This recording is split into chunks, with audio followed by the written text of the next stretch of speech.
ini biasa terjadi di sektor pertanian akibat dari adanya siklus tanam. Struktur ekonomi Indonesia secara spasial tahun Dalam satu 2017 siklus, didominasi oleh tahap ekspansi atau properti, yaitu yang beranggotakan saya, Jody Alexander dengan NIM 20104, Gregius Joko Aryo dengan NIM 2010120, Yemima Angelica TH dengan NIM 20G10172. Selamat siang Bu Ika dan teman-teman sekalian. Kami dari kelompok 5 akan mempresentasikan tentang konjungtur dan pertumbuhan ekonomi di Indonesia. Yang beranggotakan saya, Jody Alexander dengan NIM 20G10094, Gregius Joko Aryo dengan NIM 20G10120, Yemima Angelica TH dengan NIM 20G10172. Oke, jadi yang pertama ada konjungtur. Konjungtur adalah kenyataan yang berlaku dalam perekonomian yang menunjukkan bahwa kegiatan ekonomi tidak berkembang secara teratur tetapi mengalami kenaikan dan kemunduran yang selalu berubah-ubah dari waktu ke waktu. Gambaran atau grafik mengenai konjungtur adalah suatu grafik yang menunjukkan perubahan pendapatan nasional dan kegiatan ekonomi dari satu waktu ke waktu lain.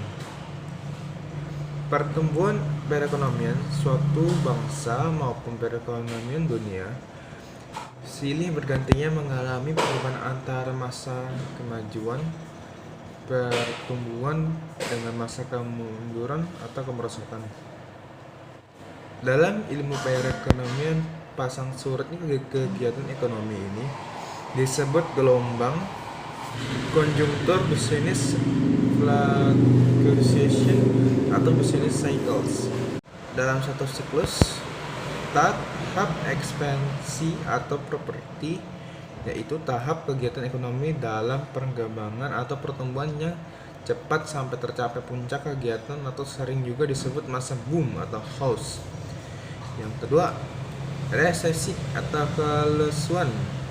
Semua kemacetan yang timbul menyebabkan laju pertumbuhan ekonomi terhenti atau stagnasi dan atau mundur sedikit. Yang ketiga, depresi atau kemerosotan, di mana produksi berkurang, banyak pabrik tutup, dan banyak terjadi pengangguran. Keadaan ini juga disebut dengan base atau konjungtur rendah. Tetapi akhirnya keadaan berubah lagi atau ke titik balik awal.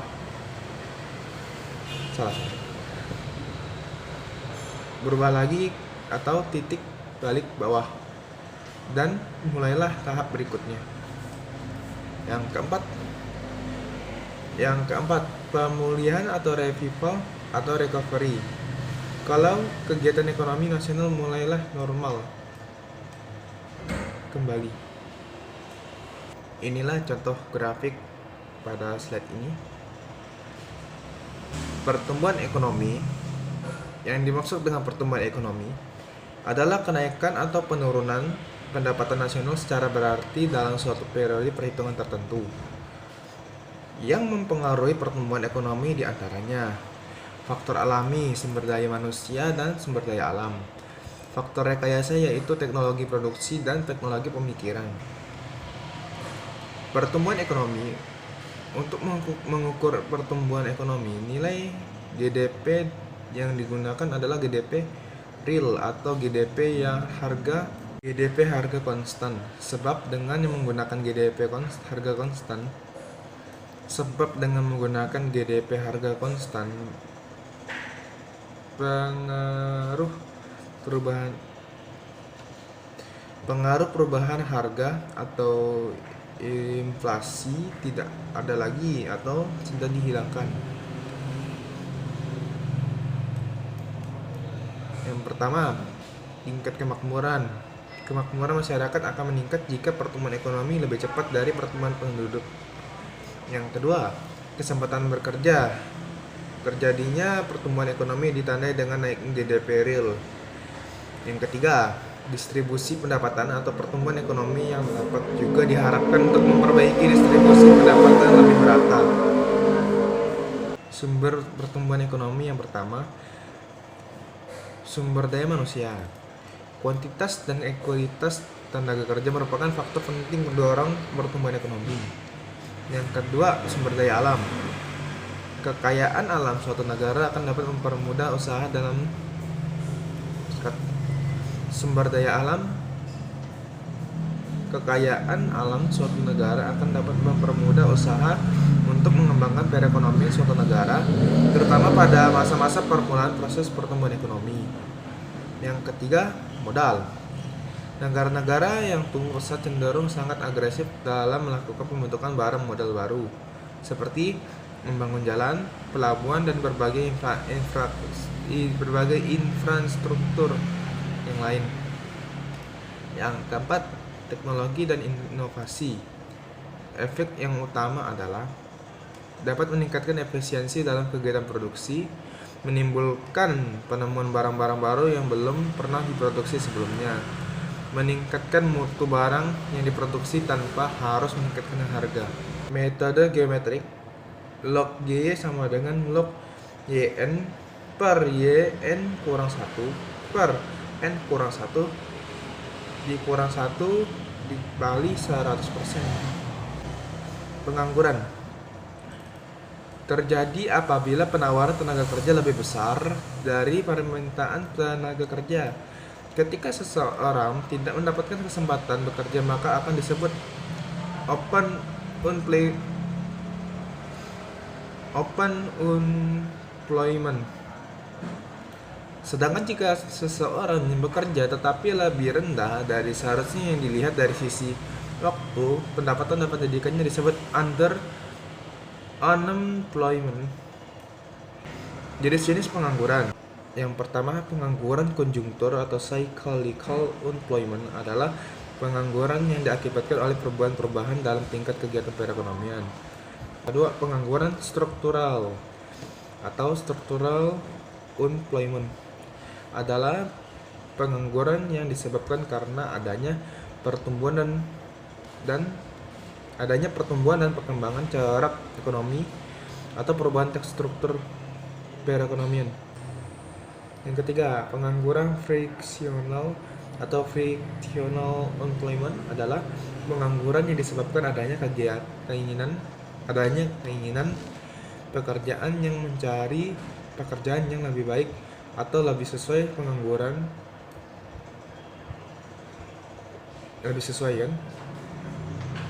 Pengangguran ini disebut juga pengangguran normal dan tidak dianggap sebagai masalah yang serius. Yang keempat, pengangguran musiman.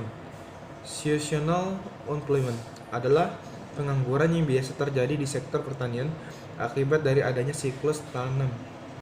Akibat dari pengangguran. Yang pertama, pengangguran yang menyebabkan masyarakat tidak memaksimalkan tingkat kemakmuran. Yang kedua, pengangguran menyebabkan pendapatan pajak pemerintah berkurang. Yang ketiga, pengangguran tidak mengalahkan pertumbuhan ekonomi. Yang keempat, menurunkan pendapatan per kapita dan pertumbuhan ekonomi. Yang kelima, penurunan daya beli masyarakat. Selanjutnya akan dilanjutkan oleh teman saya. Lalu di sini aku akan menjelaskan pertumbuhan negara Indonesia dari tahun 2015 hingga 2018. Ini pertumbuhan ekonomi Indonesia di tahun 2015. Perekonomian Indonesia tahun 2015 yang diukur berdasarkan produk domestik bruto atau PDB atas dasar harga berlaku mencapai 11.540,8 triliun rupiah dan PDB per kapita mencapai 45,2 juta rupiah atau 3.377 US dollar. Ekonomi Indonesia tahun 2015 tumbuh 4,79%, melambat bila dibanding tahun 2014 sebesar 5,02%. Dari sisi produksi, pertumbuhan tertinggi dicapai oleh lapangan usaha informasi dan komunikasi sebesar 10,6%. Dari sisi pengeluaran, pertumbuhan tertinggi dicapai oleh komponen pengeluaran konsumsi pemerintah sebesar 5,38%. Ekonomi Indonesia triwulan 4 hingga 2015 dibandingkan triwulan sebelumnya mengalami kontraksi 1,83%. Dari sisi produksi, hal ini disebabkan oleh efek musiman pada lapangan usaha pertanian, kehutanan, dan perikanan yang mengalami kontraksi 23,34%. Dari sisi pengeluaran disebabkan oleh penurunan ekspor neto. Struktur ekonomi Indonesia secara spesial tahun 2015 didominasi oleh kelompok provinsi di Pulau Jawa dan Pulau Sumatera. Kelompok provinsi di Pulau Jawa memberikan kontribusi terbesar terhadap produk domestik bruto, yaitu sebesar 58,29%. Diikuti oleh Pulau Sumatera sebesar 22,21% dan Pulau Kalimantan 8,15%. Selanjutnya, ada pertumbuhan ekonomi Indonesia di tahun 2016. Perekonomian Indonesia tahun 2016 yang diukur berdasarkan PDB atau Produk Domestik Bruto atas dasar harga berlaku mencapai 12.406,8 triliun rupiah dan PDB per kapita mencapai 47,96 juta rupiah atau 3.605,1 US dollar. Ekonomi Indonesia tahun 2016 tumbuh 5,02% lebih tinggi dibandingkan capaian tahun 2015 sebesar 4,88%. Dari sisi produksi, pertumbuhan tertinggi dicapai oleh lapangan usaha jasa keuangan dan asuransi sebesar 8,90%. Dari sisi pengeluaran, pertumbuhan tertinggi dicapai oleh komponen pengeluaran konsumsi lembaga non-profit yang melayani rumah tangga sebesar 6,62%. Ekonomi Indonesia triwulan 4 hingga 2016 bila dibandingkan triwulan 4 hingga 2015 tumbuh 4,94%. Dari sisi produksi, pertumbuhan tertinggi dicapai oleh lapangan usaha informasi dan komunikasi sebesar 9,57%.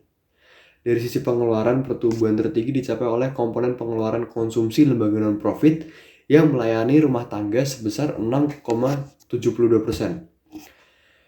Ekonomi Indonesia triwulan 4 hingga 2016 bila dibandingkan triwulan sebelumnya mengalami kontraksi sebesar 1,77%. Dari sisi produksi, hal ini disebabkan oleh efek musiman pada lapangan usaha pertanian, kehutanan, dan perikanan yang mengalami kontraksi 21,24%. Dari sisi pengeluaran disebabkan oleh penurunan ekspor neto. Struktur ekonomi Indonesia secara spasial tahun 2016 didominasi oleh kelompok provinsi di Pulau Jawa dan Pulau Sumatera. Kelompok provinsi di Pulau Jawa memberikan kontribusi terbesar terhadap produk domestik bruto, yaitu sebesar 58,49%. Diikuti oleh Pulau Sumatera sebesar 22,03% dan Pulau Kalimantan 7,85%. Berikutnya, pertumbuhan ekonomi Indonesia tahun 2017. Perekonomian Indonesia tahun 2017 yang diukur berdasarkan produk domestik bruto atas dasar harga berlaku mencapai 13.588,8 triliun rupiah dan PDB per kapita mencapai 51,49 juta.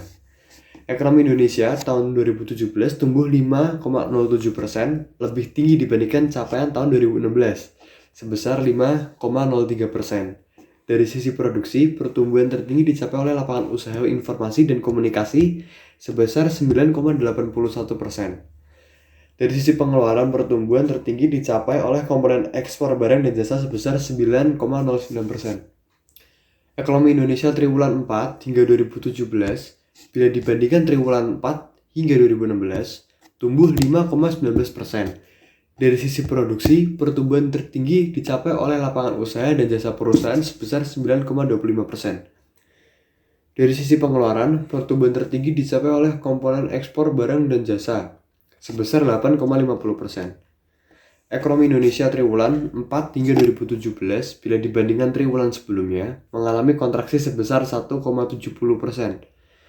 Dari sisi produksi, hal ini disebabkan oleh efek musiman pada lapangan usaha pertanian, kehutanan, dan perikanan yang mengalami kontraksi 21,60%. Dari sisi pengeluaran disebabkan oleh penurunan ekspor neto. Struktur ekonomi Indonesia secara spasial tahun 2017 didominasi oleh kelompok provinsi di Pulau Jawa dan Sumatera. Kelompok provinsi di Pulau Jawa memberikan kontribusi terbesar terhadap produk domestik bruto, yakni sebesar 58,49%. Diikuti oleh Pulau Sumatera sebesar 21,66% dan Pulau Kalimantan 8,60%. Dan selanjutnya, pertumbuhan ekonomi Indonesia di tahun 2018. BPS atau Badan Pusat Statistik merilis data perekonomian Indonesia tahun 2018 tumbuh 5,17%, lebih tinggi dibanding capaian tahun 2017 sebesar 5,07%. Perekonomian Indonesia diukur dari produk domestik bruto dengan dasar harga berlaku mencapai 14.837,4 triliun rupiah dan PDB per kapita mencapai 56 juta rupiah. Dari sisi produksi, pertumbuhan tertinggi dicapai lapangan usaha jasa lainnya sebesar 8,99%. Dari sisi pengeluaran, pertumbuhan tertinggi dicapai oleh komponen pengeluaran konsumsi lembaga non-profit yang melayani rumah tangga sebesar 9,08%. Sedangkan pengeluaran dari semua komponen penyumbang sebesar 10,79%. Ekonomi Indonesia triwulan 4 hingga 2018 dibanding triwulan 4 hingga 2017 tumbuh 5,18%. Dari sisi pengeluaran disebabkan oleh komponen ekspor barang dan jasa yang mengalami kontraksi 2,22%. Struktur ekonomi Indonesia secara spasial tahun 2018 didominasi oleh kelompok provinsi di Pulau Jawa dan Pulau Sumatera. Pulau Jawa memberikan kontribusi terbesar terhadap PDB, yakni sebesar 58,48%. Diikuti oleh Pulau Sumatera sebesar 21,58% dan Pulau Kalimantan 8,20%. Berikutnya, pertumbuhan ekonomi Indonesia tahun 2019. Perekonomian Indonesia di tahun 2019 yang diukur berdasarkan produk domestik bruto atau PDB atas dasar harga berlaku mencapai 15.833,9 triliun rupiah dan PDB per kapita mencapai 59,1 juta. Ekonomi Indonesia tahun 2019 tumbuh 5,02%, lebih rendah dibandingkan capaian tahun 2015 sebesar 5,17%. Dari sisi produksi, pertumbuhan tertinggi dicapai lapangan usaha jasa lainnya sebesar 10,55%. Dari sisi pengeluaran, pertumbuhan tertinggi dicapai oleh komponen pengeluaran konsumsi lembaga non-profit yang melayani rumah tangga sebesar 10,62%. Ekonomi Indonesia triwulan 4 hingga 2019 dibanding triwulan 4 sampai 2018 tumbuh 4,97%. Dari sisi produksi, pertumbuhan didorong oleh semua lapangan usaha dengan pertumbuhan tertinggi dicapai lapangan usaha jasa lainnya sebesar 10,78%. Dari sisi pengeluaran, pertumbuhan tertinggi dicapai oleh komponen pengeluaran konsumsi rumah tangga sebesar 4,97%. Ekonomi Indonesia triwulan 4 hingga 2019 dibanding triwulan 3 sampai 2019 mengalami kontraksi sebesar 1,74%. Dari sisi produksi, hal ini disebabkan oleh efek musiman pada lapangan usaha pertanian, kehutanan, dan perikanan yang mengalami penurunan 20,52%. Dari sisi pengeluaran disebabkan oleh komponen ekspor barang dan jasa yang mengalami kontraksi sebesar 2,55%. Struktur ekonomi Indonesia secara spasial tahun 2019 didominasi oleh kelompok provinsi di Pulau Jawa dan Pulau Sumatera. Pulau Jawa memberikan kontribusi terbesar terhadap produk domestik bruto, yakni sebesar 59%. Diikuti oleh Pulau Sumatera sebesar 21,32%. dan Pulau Kalimantan 8,05%. Selanjutnya yang terakhir, pertumbuhan ekonomi Indonesia di tahun 2020. Pertumbuhan ekonomi pada triwulan 4 2020 menunjukkan berlanjutnya proses perbaikan perekonomian. Berdasarkan data Badan Pusat Statistik atau BPS, meskipun mengalami kontraksi, pertumbuhan ekonomi pada triwulan 4 2020 sebesar minus 2,19%, membaik dari pertumbuhan triwulan 3 2020 sebesar minus 3,49%. Tren perbaikan pada triwulan 4 2020 tersebut terjadi hampir seluruh komponen permintaan dan lapangan usaha. Dengan perkembangan tersebut, pertumbuhan ekonomi Indonesia terkontraksi 2,7% pada tahun 2020. Ke depan, pertumbuhan ekonomi domestik yang membaik hingga akhir 2020 diperkirakan meningkat secara terhadap pada 2021. Bank Indonesia mengarahkan bauran kebijakan akomodatif serta memperkuat sinergi dengan pemerintah dan otoritas terkait untuk terus mendukung pemulihan ekonomi nasional. Perbaikan ekonomi domestik triwulan 4 2020 ditopang realisasi stimulus dan kontribusi positif sektor eksternal.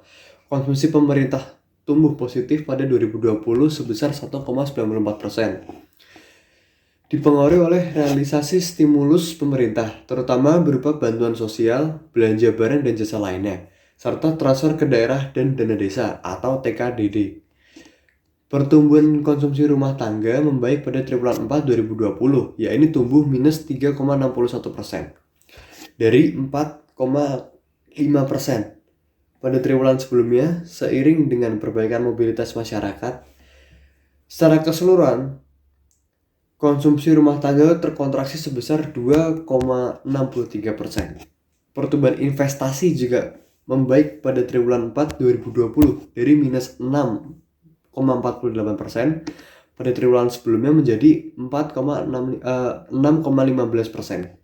Sehingga secara keseluruhan tahun mengalami kontraksi sebesar 4,95%. Sementara itu, net ekspor tercatat positif ditopang perbaikan kinerja ekspor sejalan dengan perbaikan kinerja perekonomian di beberapa negara tujuan ekspor di tengah masih terbatasnya kinerja impor. Di sisi lapangan usaha, sebagian besar lapangan usaha mengalami perbaikan pada triwulan 4 2020. Lapangan usaha yang terkait dengan kesehatan dan aktivitas work from home dan school from home tercatat tetap tumbuh positif dan melanjutkan perbaikan. Seperti lapangan usaha informasi dan komunikasi dan juga lapangan usaha jasa kesehatan. Lapangan usaha pertanian dan lapangan usaha pendidikan juga mencatat pertumbuhan positif. Sementara itu, lapangan usaha industri, pengolahan, dan lapangan industri perdagangan yang berkontribusi cukup besar pada perekonomian terus melanjutkan perbaikan meski masih berkontraksi. Selanjutnya, kita akan masuk dengan pendapatan para ahli mengenai kondisi pertumbuhan ekonomi di Indonesia. Yang pertama, ada menurut Dr. Umar Juworo, ekonom CIDES. Pertumbuhan ekonomi Indonesia belum mampu bergerak lebih cepat. Sejak tahun 2014, pertumbuhan ekonomi di Indonesia bisa dikatakan stabil pada kisaran 5%. Teori ini sering disebut dengan istilah ekonomi 5%. Hal tersebut dapat dilihat dari misalnya tingkat inflasi yang relatif rendah, fluktuasi nilai tukar mata uang tidak terlalu bergejolak, suku bunga acuan Bank Indonesia juga cenderung turun. Namun, yang menjadi persoalan adalah stabilitas pada indikator makro tersebut tidak memiliki dampak untuk memacu pergerakan atau pertumbuhan ekonomi yang tidak beranjak dari angka 5%. Lalu yang kedua, ada menurut Profesor Dr. Bustanul Arifin selaku ekonom senior dari Indef. Menurut Profesor Dr. Bustanul Arifin, daya beli merupakan indikator yang mempresentasikan denyut nadi perekonomian. Semakin meningkatnya daya beli, semakin produktif suatu perekonomian. Sehingga untuk memiliki daya beli yang kuat, maka masyarakat harus bekerja secara produktif. Berdasarkan data BPS tahun 2017, bahwa selera generasi milenial dari umur 18 sampai 25 tahun menunjukkan bahwa pola konsumsi selama 3 tahun terakhir mengkonsumsi atau belanja pakaian menurun. Namun, untuk mengatasi persoalan daya beli masyarakat, ada 2 langkah utama yang harus dilakukan oleh pemerintah. Yang pertama adalah memacu iklim usaha yang kondusif dengan harapan dapat meningkatkan produktivitas dan pendapatan masyarakat, terutama dalam sektor industri pertanian. Langkah kedua yakni dengan menjamin terjaganya stabilitas harga barang atau jasa, terutama pada komoditas yang harganya diatur oleh pemerintah. Yang ketiga, ada menurut Dr. Eni Srihartati selaku Direktur Eksekutif Indef. Menurut beliau, pembangunan infrastruktur nyatanya anomali tidak realistis. Dampaknya belum dirasakan bagi pelaku ekonomi. Hal tersebut dapat dilihat dari total 247 PSN per tahun 2017 hanya dapat 9% atau 22 proyek yang dinyatakan selesai.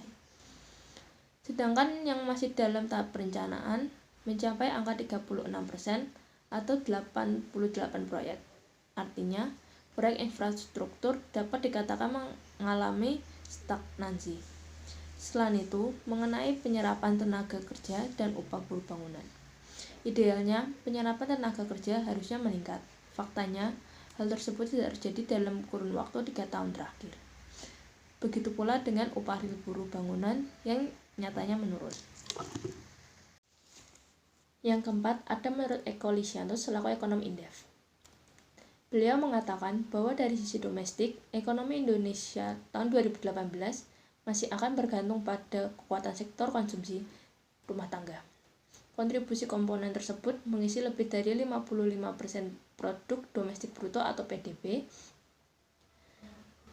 di Indonesia. Untuk itu, pemerintah harus mampu menjaga inflasi agar daya beli masyarakat tidak lagi melambat. Selain itu, sektor fiskal diharapkan menjadi tumpangan dalam memberikan efek ganda terhadap pertumbuhan, sehingga belanja-belanja prioritas harus terlaksanakan dengan baik. Belanja modal dan dana transfer ke daerah harus menjadi prioritas sehingga dapat mendorong aktivitas ekonomi. Setelah itu, realisasi kredit perbankan juga diharapkan dapat lebih cepat untuk menggerakkan sektor-sektor perekonomian. Kontribusi ekspor pada tahun 2018 juga diproyeksi akan meningkat apabila tren kenaikan harga komoditas global tetap berlanjut di 2018. Faktor lain yang berpotensi menjadi pendorong pertumbuhan ekonomi di 2018 antara lain pilkada serentak di 2018 yang menjadi potensi meningkatkan konsumsi. Faktor Indonesia juga menjadi tuan rumah Asian Games pada tahun 2018. Hal itu juga dapat mendorong sektor pariwisata baik sisi konsumsi maupun transportasi. Indef juga memproyeksikan inflasi Indonesia pada tahun 2018 yaitu sekitar 3,25%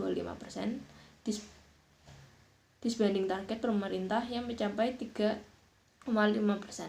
Meskipun inflasi cenderung rendah, namun pada momen-momen musiman, harga kebutuhan pokok sangat mungkin untuk meningkat tajam. Sekian dari kelompok kami. Terima kasih.